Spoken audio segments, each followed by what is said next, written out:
দেখুন বন্ধুরা, আজকে একটা গল্প শোনাই আপনাদের। মিস্টার বিনের নাম আপনারা সকলে শুনেছেন।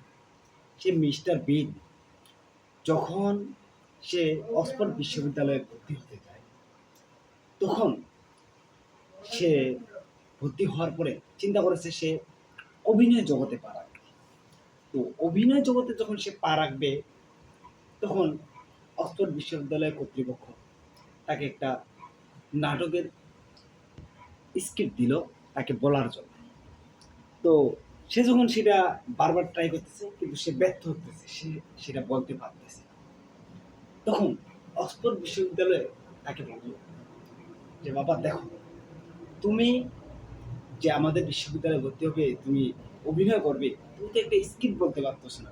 তাহলে তুমি একটা গল্প যদি বলতে না পারো, তাহলে তুমি কিভাবে অভিনয় করবে? এরপর তাকে রিজেক্ট করা হয়।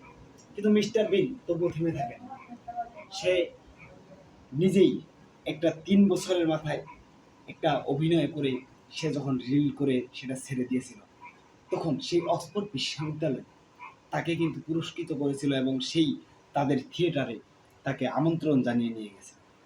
তাই আপনারা যারা এখন ভাবেন বা অনেকে আমাকে বলেন যে আমার অভিনয় ভালো না বা আমার কন্টেন্ট ভালো না, ইনশাল্লাহ একদিন আমিও আপনাদের সেই বিনের মতোই জবাব দেব।